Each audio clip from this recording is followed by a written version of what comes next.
Hi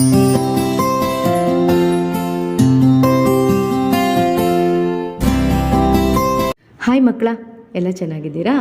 ಮನೆಯಲ್ಲೇ ಇರಿ, ಸುರಕ್ಷಿತವಾಗಿರಿ, ಸಾಮಾಜಿಕ ಅಂತರವನ್ನು ಸದಾ ಕಾಯ್ಕೊಳ್ಳಿ.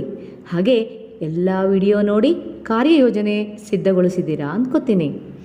ಕೊಟ್ರ ಸುಳಿ ಗುಣಿತಾಕ್ಷರಗಳನ್ನೆಲ್ಲ ಕಲಿತು ಚಿತ್ರಪದ ಓದಿ ಸಾಧನ ಕಾರ್ಡಿನ ಪದಗಳನ್ನು ಕಲಿತು ಚಿತ್ರಸಹಿತ ವಾಕ್ಯ ಚಟುವಟಿಕೆ ಹಿಂದಿನ ಅವಧಿಯಲ್ಲಿ ನಿರ್ವಹಿಸಿದ್ವಿ. ಈ ವಾರದ ವಿಡಿಯೋದಲ್ಲಿ 5ನೇ ಮೈಲಿಗಲ್ಲಿನಲ್ಲಿ ಬರುವಂತಹ 57ರಿಂದ 64ನೇ ಮೆಟ್ಟಿಲಿನವರೆಗೆ ಚಟುವಟಿಕೆಯನ್ನು ನಿರ್ವಹಿಸೋಣ.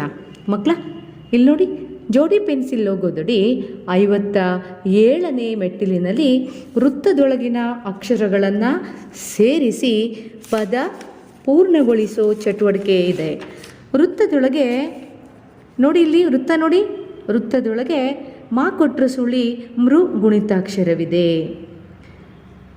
ಮುಂದ್ಗಡೆ ಗಾಲೆಯ ಇದೆ. ಆ ಪದಕ್ಕೆ ಮೃ ಸೇರಿಸಿದರೆ ಮೃಗಾಲಯ ಪದ ರಚನೆಯಾಗುತ್ತೆ. ಮೃಗಾಲಯ ಅಂದರೆ ಪ್ರಾಣಿಗಳನ್ನು ಸಂಗ್ರಹಿಸಿಡುವ ಜಾಗ. ಮ್ರ ಗುಣಿತಾಕ್ಷರಕ್ಕೆ ಸೇರಿಸಿ ಈ ಉಳಿದ 3 ಪದ ರಚಿಸಿ ಚೌಕದಲ್ಲಿ ಬರಿಬೇಕು. ಬರಿತೀರಲ್ಲ?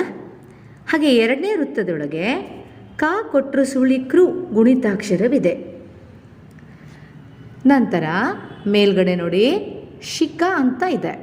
ಆ ಶಿಕಕ್ಕೆ ಕ ಕೊಟ್ರ ಸುಳಿ ಕೃ ಸೇರಿಸಿದರೆ ಕೃಷಿಕ ಆಗುತ್ತೆ. ಉಳಿದ ಪದ ಅಥವಾ ಅಕ್ಷರಕ್ಕೆ ಕೃ ಸೇರಿಸಿ ಪದ ರಚಿಸಿ ಬರಿಬೇಕು. ಬರಿತೀರಲ್ಲ? ಇಲ್ಲಿ ನೋಡಿ, 58ನೇ ಮೆಟ್ಟಿಲಿನಲ್ಲಿ ಜೋಡಿ ಪೆನ್ಸಿಲ್ ಲೋಗೋದಡಿ ಚಿತ್ರ ನೋಡಿ ವಾಕ್ಯ ಪೂರ್ಣಗೊಳಿಸು ಚಟುವಟಿಕೆ ಇದೆ. ಈ ಚಟುವಟಿಕೆಗಳೆಲ್ಲ ನಿಮಗೆ ಪರಿಚಯವಾಗಿವೆ. ಚಿತ್ರದ ಹೆಸರನ್ನು ಬರೆದು ಇಲ್ಲಿರುವ ವಾಕ್ಯ ಪೂರ್ಣಗೊಳಿಸಿ. ಪೂರ್ಣ ಮಾಡ್ತೀರಲ್ಲ? 1ನೇ ಚಿತ್ರ ನಿಮಗೆ ಗೊತ್ತಲ್ಲ, ಹೃದಯ. ಹೃದಯದ ಬಡಿತ ಡಬಡಬ ಅನ್ನೋ ವಾಕ್ಯವನ್ನು ನಾವೀಗಾಗಲೇ ಹಿಂದೆ ಮಾಡಿದ್ದೀವಿ. ಹಾಗಾದರೆ ಇಲ್ಲಿ ಯಾವ ಪದವನ್ನು ಸೇರಿಸಬೇಕು? ಹೃದಯ.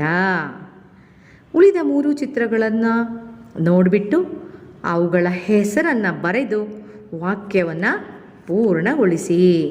ಮಾಡ್ತೀರಲ್ಲ? ಇಲ್ಲಿ ನೋಡಿ, 59ನೇ ಮೆಟ್ಟಿಲಿನಲ್ಲಿ ಜೋಡಿ ಪೆನ್ಸಿಲ್ ಲೋಗೋದಡಿ ಬಂದಂತಹ ಮತ್ತೊಂದು ಚಟುವಟಿಕೆ ಸೂಕ್ತ ಅಕ್ಷರ ತುಂಬಿ ಪದ ರಚಿಸು ಅಂತ ಹೇಳಿ.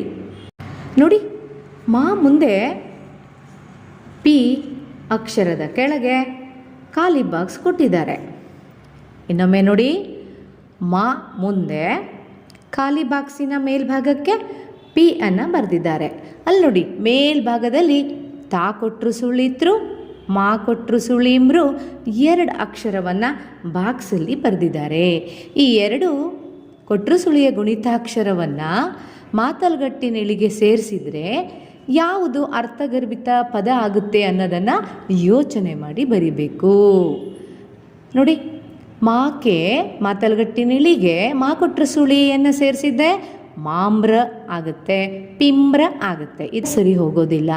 ಹಾಗಾದರೆ ತಾ ಕೊಟ್ರು ಸುಳಿತ್ರು ಒಂದು ಸೇರಿಸಿದ್ರೆ ಹೇಗಾಗುತ್ತೆ ನೋಡೋಣ. ಮಾ ತಲ್ಗಟ್ಟಿನೇಳಿ ತಾ ಕೊಟ್ರು ಸುಳಿ ಮಾತೃ.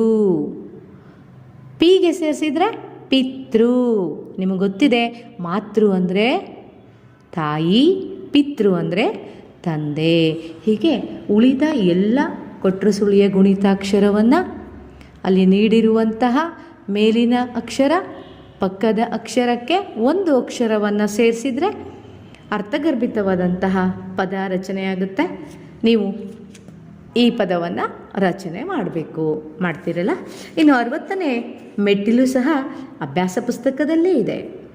ಇದನ್ನು ನೋಡಿ, ಕೊಟ್ಟಿರುವ ವ್ಯಂಜನಾಕ್ಷರಗಳಿಗೆ ಗುಣಿತಾಕ್ಷರಗಳನ್ನು ಬರೆ ಅನ್ನುವಂತಹ ಚಟುವಟಿಕೆ ಇದೆ. ಉದಾಹರಣೆಗೆ ಕ ವ್ಯಂಜನಾಕ್ಷರ ಕೊಟ್ಟಿದ್ದಾರೆ. ಉಳಿದ ಎಲ್ಲ ಅಕ್ಷರಗಳಿಗೂ ಸಹ ಗುಣಿತಾಕ್ಷರಗಳನ್ನು ಬರಿಬೇಕು. ನಿಮ್ಗೆ ಹೇಳ್ಕೊಟ್ಟಿದ್ದೀನಿ.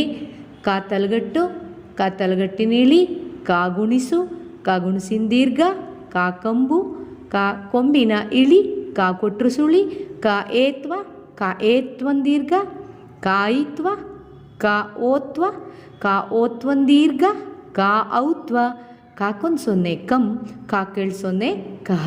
ಅದೇ ರೀತಿ ಛ, ಜ, ಡ, ಣ, ಪ, ಯ, ಶ, ಹ ಗುಣಿತಾಕ್ಷರಗಳಿಗೆ ನೀವು ಮರಿಬೇಕಾಗತ್ತೆ. ಮರಿತೀರಲ್ಲ. ಇನ್ನು 61ನೇ ಮೆಟ್ಟಿಲಿನಲ್ಲಿ ಬಂದ ಚಟುವಟಿಕೆ ಪದ ಶಬ್ದ ಆಟ. ನೋಡಿ ಈ ಕಾರ್ಡನ್ನು ನೋಡಿ. ಆಮೇಲೆ ಹೋಗೋದಡಿ ಬಂದಂತಹ ಡೈಸ್ ಆಟ ಇದು. ಈ ಆಟವನ್ನು ನಿಮಗೆ ಪ್ರತ್ಯೇಕವಾದಂತಹ ವಿಡಿಯೋದಲ್ಲಿ ಆಟ ಆಡುವ ಕ್ರಮವನ್ನು ತೋರಿಸ್ತೀವಿ. 62ನೇ ಚಟುವಟಿಕೆ ನೋಡಿ. ಇದು ಪುಸ್ತಕ ಹಿಡಿದು ಓದುತ್ತಿರುವ ಗೊಂಬೆ ಲೋಗೋದಡಿ ಇರುವಂತಹ ವಾಚಕ. ವಾಚಕದ ಹೆಸರೇನು ಗೊತ್ತಾ? ಗೊಂಬೆ. ಈ ವಾಚಕವನ್ನು ಸಹ ನೀವು ಪದಗಳನ್ನು ಸೇರಿಸಿ ವಾಕ್ಯಗಳನ್ನು ಓದಿ ಚಿತ್ರವನ್ನು ನೋಡಿ ಅಲ್ಲಿಯ ಸನ್ನಿವೇಶವನ್ನು ಅರ್ಥ ಮಾಡಿಕೊಳ್ಬೇಕು. ಹಾಗೆ 63ನೇ ವಾಚಕದ ಹೆಸರು ವೃಷಭನ ಜಾಣತನ. ಇನ್ನೊಮ್ಮೆ ನೋಡ್ಕೊಳ್ಳಿ. ಈ ವಾಚಕ ವೃಷಭನ ಜಾಣತನ. ಈ ವಾಚಕವನ್ನು ಸಹ ನೀವು ಓದಬೇಕು.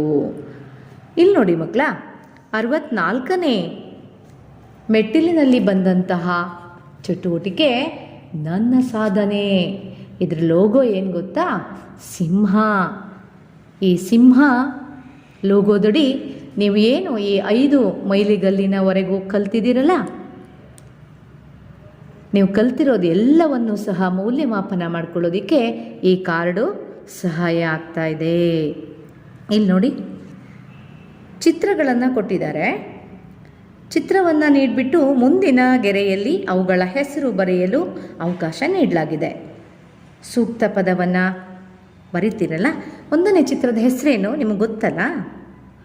ರಾಯಿತ್ವ ರೈ ಲಾಕಂಬುಲು. ಏನದು? ರೈಲು. ಉಳಿದ ಚಿತ್ರಗಳನ್ನು ಸಹ ನೀವು ನೋಡಬೇಕು. ಅದರ ಹೆಸರನ್ನಷ್ಟೇ ಆ ಗೆರೆ ಎಳೆದ ಭಾಗದಲ್ಲಿ ಬರಿಬೇಕು. ಮುಂದಿನ ಪುಟಕ್ಕೆ ಹೋಗೋಣ. ಈ ಪುಟದಲ್ಲಿ ನೀವೇನು ಸ್ವರ ಚಿಹ್ನೆಯನ್ನು ಹಚ್ಚಿದ್ರಲ್ಲ ವ್ಯಂಜನಾಕ್ಷರಗಳಿಗೆ, ಆ ಚಿಹ್ನೆಗಳನ್ನು ಕೊಟ್ಟಿದ್ದಾರೆ. ಆ ಚಿಹ್ನೆಗಳನ್ನು ನೋಡಿಬಿಟ್ಟು ಇದು ಯಾವ ಚಿಹ್ನೆ, ಇದರಿಂದ 2 ಪದಗಳನ್ನು ರಚನೆಯನ್ನು ಮಾಡಬೇಕು. ಉದಾಹರಣೆಗೆ 1ನೇ ಚಿತ್ರ ಐತ್ವದ ಚಿಹ್ನೆಯಾಗಿದೆ. ಇಲ್ಲಿ 2 ಪದಗಳನ್ನು ಮಾಡಬೇಕು. ರಾ ಐತ್ವ ರೈ, ಲಾಕಂಬುಲು ರೈಲು, ಇನ್ನೊಂದು ರೈತ. 2 ಪದಗಳು ರಚನೆ ಆಗ್ತಾ ಇದ್ದಾವೆ. ಹಾಗೆ ಓತ್ವ, ಓತ್ವಂದೀರ್ಘ, ಔತ್ವ ಮತ್ತು ಒಟ್ರು ಸುಳಿಗೆ ಸಂಬಂಧಪಟ್ಟಂತಹ 2 ಪದಗಳನ್ನು ಇಲ್ಲಿ ನೀವು ಬರಿಬೇಕು. ಈ ಕಾರ್ಡ್ ನೋಡಿ. ಇದರಲ್ಲಿ ನನ್ನ ಸಾಧನೆ, ಕೊಟ್ಟಿರುವ ವ್ಯಂಜನಾಕ್ಷರಗಳಿಗೆ ಗುಣಿತಾಕ್ಷರಗಳನ್ನು ಬರೆ ಅಂತ ಇದೆ. ಈಗಾಗಲೇ ಹಿಂದಿನ ಮೆಟ್ಟಿಲಿನಲ್ಲಿ ಮಾಡಿದ್ರಲ್ಲ. ಹಾಗೆ ಖ, ಜ, ಠ, ಮ, ದ ಗುಣಿತಾಕ್ಷರಗಳನ್ನು ದುಂಡಾಗಿ ಬರಿಬೇಕು. ಬರಿತೀರಲ್ಲ. ಕೆಳಗಡೆ ಒಂದು ಚಿತ್ರ ಇದೆ. ಅದಕ್ಕೆ ಸಂಬಂಧಿಸಿರುವ ಪಠ್ಯವನ್ನು ನಾನು ಓದ್ತೀನಿ. ಅದನ್ನು ನೀವು ಆಲಿಸ್ಕೊಳ್ಬೇಕು.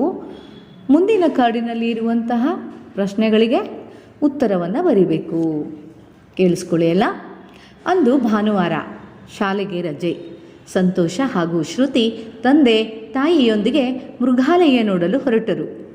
ಮೊದಲು ಅವರು ಹಸಿರು, ಹಳದಿ ಹಾಗೂ ಹೊರದೇಶಗಳ ನೀಲಿ ಗಿಳಿಗಳ ಕಂಡರು.